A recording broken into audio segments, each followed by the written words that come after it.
Hello दोस्तों, मैं अमित कुमार सिंह आपका अमित सिविल सर्विसेज एकेडमी में एक बार फिर से स्वागत करता हूं। दोस्तों, मुझे आशा है कि मेरे चैनल पर जो वीडियो अपलोड हुए वो आपको बहुत पसंद आ रहे होंगे और आपको उससे 67 बीपीएससी और सीडीपीओ और बिहार यूपीएससी की तैयारी करने में बहुत सहायता मिल रही होगी। तो दोस्तों, उसी कड़ी में मैं आज आपके लिए आधुनिक भारत के इतिहास का एक बहुत ही इंपॉर्टेंट टॉपिक व्यक्तिगत सत्याग्रह जो विनोबा भावे ने शुरू किया और क्रिप्स मिशन की मैं बात करूंगा। देखिए दोस्तों, जो हमारे देश में कैसे डोमिनियन स्टेट देने के लिए तैयार हो गए जो अंग्रेज थे, उन्होंने खुद से प्रस्ताव पारित किया कि हाँ भाई, हम अंग्रेज को स्वतंत्रता तो नहीं देंगे लेकिन हम डोमिनियन स्टेट का दर्जा देंगे, जिसमें मतलब केंद्र में तो पावर रहेगी और ब्रिटिश की ही, लेकिन स्टेट राज्य में अपनी सरकारें बना सकती हैं कांग्रेस, ठीक है, चाहे अन्य दल भारतीय अपना बना सकते हैं। भारतीयों को अपना संविधान बनाने का अधिकार दिया गया क्रिप्स मिशन की योजना के तहत। तो हम लोग पढ़ेंगे दोस्तों, इसका विस्तृत अध्ययन पढ़ेंगे कि क्या क्या फायदा हुआ, व्यक्तिगत सत्याग्रह क्या था, इसको हम लोग पढ़ेंगे पूरी तरह, ठीक है दोस्तों। तो हम लोग जानेंगे कि व्यक्तिगत सत्याग्रह किसने किया, क्रिप्स मिशन किसने लाया और क्रिप्स मिशन का क्या उद्देश्य था। ठीक है, हम लोग चलते हैं, आज का पहला क्वेश्चन लेते हैं। और क्वेश्चन शुरू करने से पहले मैं ये जरूर कहूँगा कि जो भी 67 बीपीएससी और सीडीपीओ की तैयारी कर रहे हैं, बिहार एसएससी की तैयारी में लगना चाहते हैं, दोस्तों मेरे चैनल को सब्सक्राइब कर लीजिए। Bihar special, Bihar current affairs, पूरा इतिहास का वीडियो, साइंस का वीडियो, दोस्तों कुछ ही दिन में आपके लिए साइंस का जो वीडियो है दोस्तों, मैं खुद लेक्चर लूँगा, आप देखिएगा दोस्तों। उसमें मैं फेस टू फेस आपसे हर एक क्वेश्चन को डील करूँगा आपको, ठीक है। और उसमें मैं आपको विथ थ्योरी और क्वेश्चन ऐसे ही चलता रहेगा, पूरा थ्योरी में आपको पढ़ाऊँगा साइंस का। तो दोस्तों देर ना करें, चैनल को सब्सक्राइब कर ले। चलिए आज का पहला क्वेश्चन हम लोग लेते हैं। देखिए आज का जो पहला क्वेश्चन है वो है, महात्मा गांधी द्वारा व्यक्तिगत सत्याग्रह आंदोलन के लिए प्रथम सत्याग्रही किसे चुना गया था। देखिए दोस्तों, व्यक्तिगत अगस्त प्रस्ताव को पूरी तरह अस्वीकार करते हुए कांग्रेस ने गांधी जी के नेतृत्व में व्यक्तिगत सत्याग्रह शुरू किया था। यह सत्याग्रह, देखिए व्यक्तिगत सत्याग्रह जो था, ब्रिटिश सरकार की भारत नीति के प्रति नैतिक विरोध का प्रतीकात्मक अभिव्यक्ति था। कहने का मतलब व्यक्तिगत सत्याग्रह का ये क्या था दोस्तों, ब्रिटिश सरकार के प्रति एक सत्याग्रह था, ठीक है दोस्तों, जिसमें नैतिक विरोध को दर्ज किया गया, ठीक है दोस्तों। नैतिक विरोध को क्या किया गया, इसमें दर्ज किया गया, यानी एक तरह से ब्रिटिश का विरोध के लिए सत्याग्रह को शुरू किया गया था, ठीक है। इसके जो प्रथम सत्याग्रही रहे दोस्तों, वो विनोबा भावे थे। कौन थे? प्रथम सत्याग्रही व्यक्तिगत सत्याग्रह के कौन रहे? और व्यक्तिगत सत्याग्रह की शुरुआत कब की गई? देखिए दोस्तों, क्वेश्चन यहां से पहले ये आ जाएगा। तो शुरुआत हुई इसकी 17 अक्टूबर 1940, याद रखिए। और प्रथम सत्याग्रही कौन थे? विनोबा भावे। और द्वितीय सत्याग्रही कौन थे? जवाहरलाल नेहरू। दोनों क्वेश्चन दोस्तों पूछ देता है एग्जाम में। देखिए 3 ही क्वेश्चन पूछ सकता है कि व्यक्तिगत सत्याग्रह क्यों शुरू किया गया था। दोस्तों व्यक्तिगत सत्याग्रह शुरू करने का मतलब था अंग्रेजों के विरुद्ध, ब्रिटिश सरकार के विरुद्ध भारत नीति के प्रति, जो भारत के प्रति वो नीतियां बना रहे थे, उसका प्रतीकात्मक अभिव्यक्ति के द्वारा विरोध करना, ठीक है। मतलब कि भाई हम आपके नीतियों से खुश नहीं है, हम आपका विरोध करेंगे, ठीक है। और इसमें जो प्रथम सत्याग्रही, इसमें जो 17 अक्टूबर 1940 को व्यक्तिगत सत्याग्रह शुरू हुआ, और प्रथम सत्याग्रही कौन थे? विनोबा भावे थे। और द्वितीय सत्याग्रही कौन बने? जवाहरलाल नेहरू, ठीक है।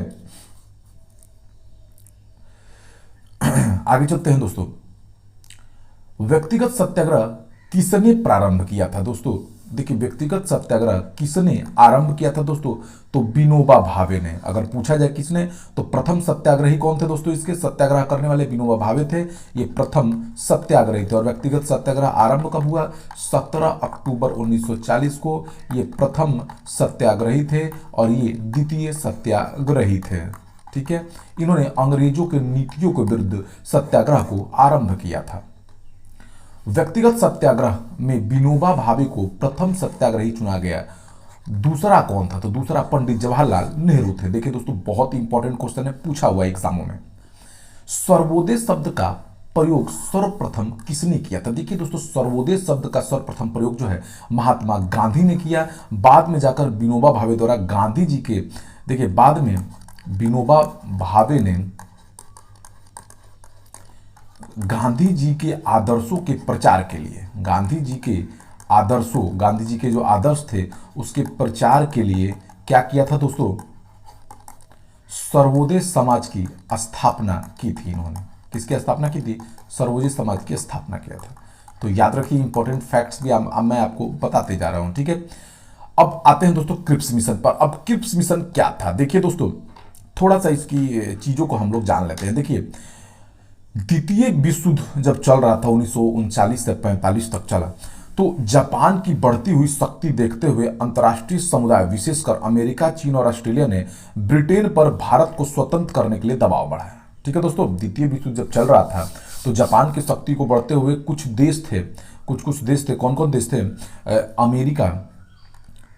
अमेरिका, चीन, ऑस्ट्रेलिया ने ब्रिटेन पर भारत को स्वतंत्र करने के लिए क्या बढ़ाया दोस्तों? दबाव बढ़ाया।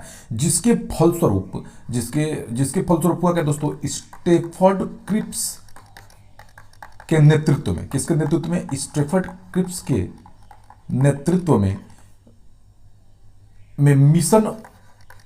एक मिशन चलाया गया, ठीक है दोस्तों, जो मार्च 1942 में भारत आया। ठीक है ना, एक क्रिप्स मिशन, स्टोफर्ड क्रिप्स के नेतृत्व में एक मिशन मार्च 1942 में कहां पर आया दोस्तों? भारत आया। ठीक है, और इसने दोस्तों भारत के सामने कुछ प्रमुख शर्तें रखी।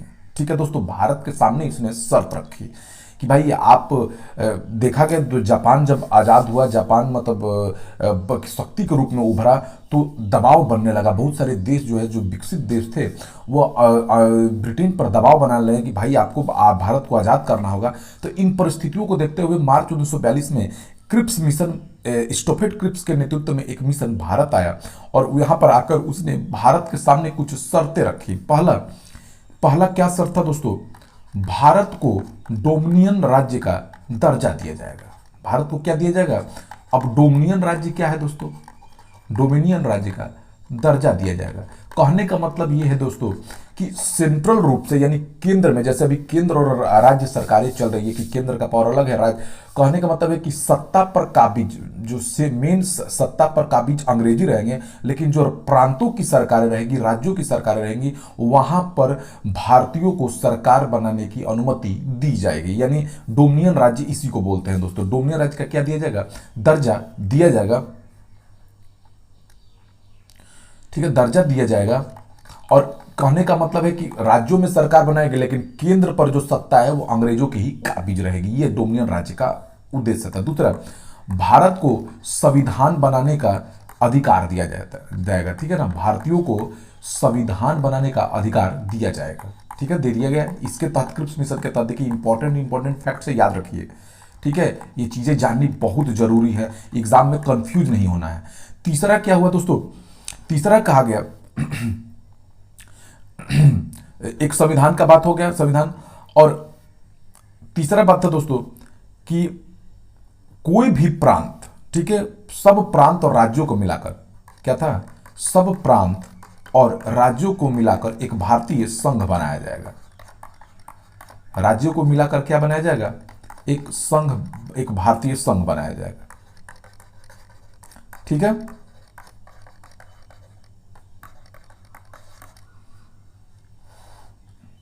ठीक है। तो ये मेन चीजें रही। ये चीजें दोस्तों क्या कही? भारत के लिए ये कही गई, तो देख लीजिए, याद रखिए। तो कहने का मतलब, भारत में क्रिप्स मिशन किस महीने आया? तो 1942, ये तो क्लियर हो गया।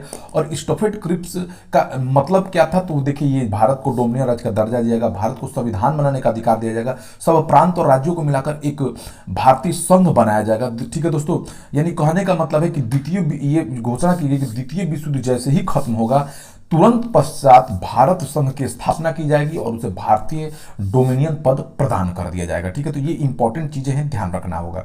ठीक है, आप याद रखिए इस क्रिप्स मिशन के बारे में इतना। ब्रिटानिया, अब आगे पढ़ते हैं। ब्रिटानिया सरकार के प्रस्तावों की प्रारूप घोषणा जो सर स्टोफर्ड क्रिप्स लाए थे, सम्मिलित थे उसमें। तो देखिए दोस्तों, क्या था? भारत को एक डोमिनियन स्थिति दी जानी चाहिए, एकदम सही है दोस्तों, मिलेगा। कि सब प्रांतों और राज्यों को मिलाकर एक भारतीय संघ होना चाहिए, ये भी मिलेगा, एकदम सही है। कोई भी प्रांत या भारतीय राज्य भारतीय संघ के बाहर रहने का निर्णय ले सकता है। यानी इसमें कि ये भी शर्त था दोस्तों कि अगर मान लीजिए कि कोई प्रांत है, वो चाह रहा है कि हम भारतीय संघ में नहीं रहेंगे, तो उसको स्वतंत्र रखा जाएगा, उस पर कोई कड़ी कार्रवाई नहीं की जाएगी। ये भी नियम था कि कोई संघ, जैसे हैदराबाद, जूनागढ़, जम्मू कश्मीर, ये सब संघ शामिल नहीं होना चाहते भारतीय संघ में, तो उनको स्वतंत्र रखा जाएगा, ये नियम लाया गया। ठीक है, और भारत का संविधान भारत की जनता द्वारा निर्मित किया जाएगा, ये भी सही है। तो सारी की सारी चीजें सही हैं, इंपॉर्टेंट फैक्ट्स हैं, देख लीजिए, यहां से क्वेश्चन दोस्तों बनेंगे ही बनेंगे, ठीक है। तो ये चारों का चारों सही है। 1942 के क्रिप्स मिशन का एक महत्वपूर्ण पहलू क्या था? देखिए, सबसे महत्वपूर्ण पहलू तो यही कहा गया था कि द्वितीय विश्व युद्ध के तुरंत पश्चात भारत की संघ की स्थापना की जाएगी और उसे डोमिनियन पद क्या कर दिया जाएगा? प्रदान कर दिया जाएगा, ठीक है। यही मेन इंपॉर्टेंट फैक्ट्स था। सर स्टॉफेड क्रिप्स की योजना में यह परिकल्पना थी कि द्वितीय विश्व युद्ध के बाद भारत को नहीं पूर्ण स्वतंत्रता, ये गलत है दोस्तों। स्वतंत्रता प्राप्त करने के पहले भारत को दो भागों में, ये भी गलत है। भारत को इस शर्त के साथ भारत को इस शर्त के साथ गणतंत्र देना है कि वह राष्ट्र, ये भी गलत है। भारत को डोमिनियन स्टेट दे देना चाहिए, यह इंपॉर्टेंट है। यही कहा गया था क्रिप्स मिशन में कि भारत को जल्दी से डोमिनियन स्टेट दे दिया जाएगा, भारत को अपना संविधान बनाने का अधिकार दे दिया जाएगा, और जो भी राज्य या प्रांत भारतीय संघ में शामिल नहीं होना चाहते उन्हें जबरदस्ती नहीं किया जाएगा उनके साथ। किसकी दृष्टि में क्रिप्स प्रस्ताव एक टूटते हुए बैंक के नाम का चेक था, पोस्ट डेटेड चेक था? ये गांधी जी ने कहा था दोस्तों कि ये जो है एक पोस्ट डेटेड चेक है। निम्नलिखित कथनों पर विचार कीजिए कि क्रिप्स प्रस्ताव में प्रावधान सम्मिलित है। तो भारत की पूर्ण स्वतंत्रता के लिए, ये गलत है दोस्तों, ये नहीं था। संविधान निर्मात्री निकाय की रचना के लिए, ये सही है। संविधान बनाने की छूट दे दी गई थी, आप खुद का संविधान बना सकते हैं। निम्नलिखित प्रधानमंत्रियों में से किसने भारत में क्रिप्स मिशन भेजा था? तो देखिए दोस्तों, ब्रिटिश 1942 में ब्रिटेन के जो प्रधानमंत्री थे, कौन थे? Winston Churchill.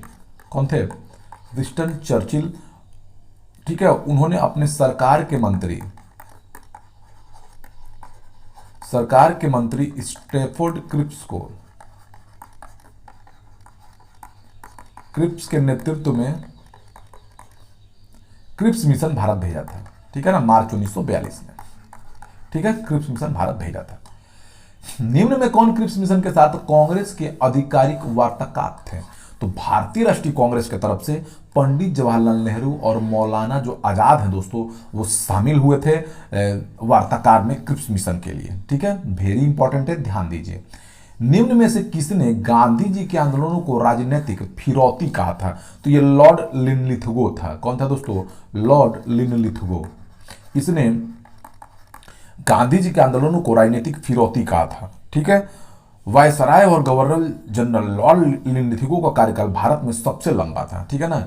ये भारत में इसका सबसे लंबा कार्यकाल था, भारत में इसका सबसे लंबा कार्यकाल था, ठीक है ना। सबसे ज्यादा दिन तक इसका कार्यकाल रहा है, भारत में काम किया इसने। 1936 से 1944 तक ये भारत में रहा था। भारत छोड़ो आंदोलन इन्हीं के कार्यकाल में महात्मा गांधी द्वारा चलाया गया था। लॉर्ड लिनलिथगो के कार्यकाल में ही भारत छोड़ो आंदोलन क्या हुआ था दोस्तों? चलाया गया था। तो ये देखिए दोस्तों, बहुत ही इंपॉर्टेंट फैक्ट्स के साथ मैंने वीडियो आपके सामने प्रस्तुत किया है, और ये बहुत ही इंपॉर्टेंट है। इससे क्वेश्चन आपको मिलेंगे ही मिलेंगे दोस्तों। आप किसी भी एग्जाम का तैयारी करो, बिहार एसएससी, बीपीएससी, सीडीपीओ, ये वीडियो आपके लिए बहुत ही इंपॉर्टेंट रहेगा। Thank you for watching my video.